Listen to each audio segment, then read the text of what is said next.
We're going to take a look at how you set up your Xero integration. So the Xero integration is at the venue level. So we're going to go to Venue, Integrations, and you'll see Xero here. Hit the blue plus, and you'll log into your Xero account at this point. I'm using your same login as you do for the system. I'm going to flip over to where we have it logged in here. So if we go back and show you exactly what this looks like. Go for integrations, we see that this one's connected, but this will be your setup page. So when you go through, you want to make sure you put in your company name. Now this will be information that will be a drop down from the association with your account login. The synchronization start date, go ahead and put this out a bit and you can change this later once you're ready to go live with Xero. I do recommend that you have all of your finances on existing accounts updated before you turn the synchronization on to reduce the risk of having two or duplicate invoices. So enable journaling between future sales and sales accounts. I recommend starting with this as no, and then once you run Xero's for a couple events, a couple weeks, a couple months, wherever it is that you're comfortable, then you can flip this to yes. So automatic journaling is when the future sales and sales accounts or deferred sales and actual sales, the moving of the funds in Xero. And then you can wait a certain amount of days. So you can do it on the same day of the event. You can wait a few days later to make sure you guys have closed out the event, or even, 14, 30 days after, giving you time to return your damage deposit or whatnot. So whatever your standard practice is for days after the event completion or cancellation to do that journaling. The contact for auto-generated invoices, it defaults to create a contact automatically. You'll probably just want to leave that there versus using the same Xero contact. And then you have your categories. And we've talked a lot about the transaction categories. And this is where it comes into play for that Xero setup. Please keep in mind this is a demo or a test site, so these are kind of silly categories here. But you'll have your standard tax rate as you set up in the invoicing section of the venue. Then you want to link it to your Xero tax rate. So it's important that before you start on this integration, you have your tax rate set up in Xero correctly, and you have your pre-sales, pre-journaling, future sales, deferred sales accounts set up in Xero's or in Xero already, because it's directly pulling that information.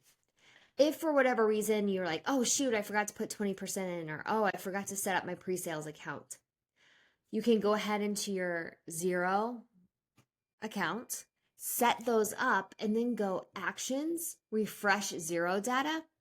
And that just allows that connection to talk really quick, and then we'll add what you just added to Xero to your dropdowns. So you're going to go through and add your 20%, or this one's 5%. I don't think we have 5% here. Oh, here it is. So again, this is all play, but it does require you to fill it all in.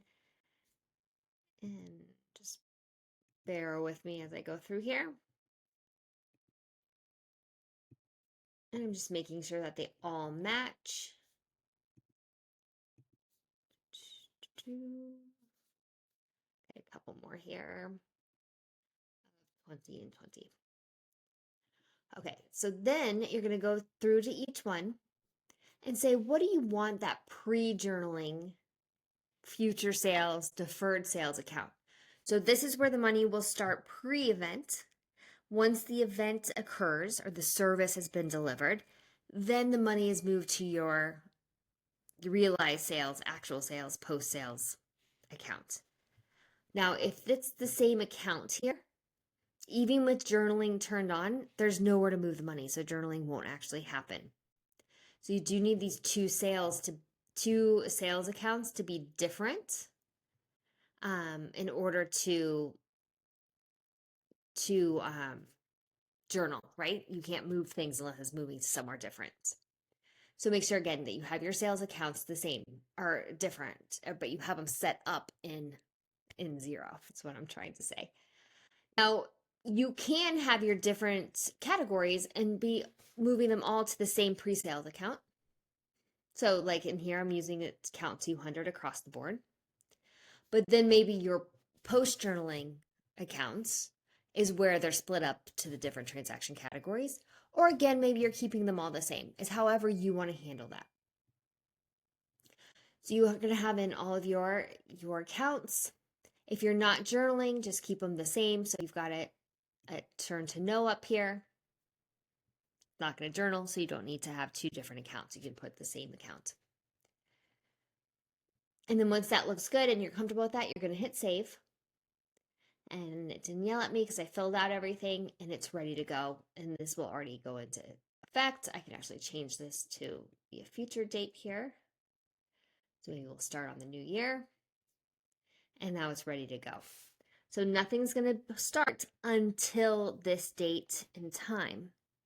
So that's going to give me a chance to update existing bookings with their finances and make sure that we have a go date where at any payments received after this time will be entered within Xero. Therefore, the invoice will now be raised in Xero. Now, moving forward, if I do want to go ahead and turn on journaling, I can always come back in here and turn on journaling. If I need to update any accounts or tax rates, I can do so. If I'm setting up a new account, always make sure that you add it in Xero and then go to Actions, Refresh Xero Data so it pulls through.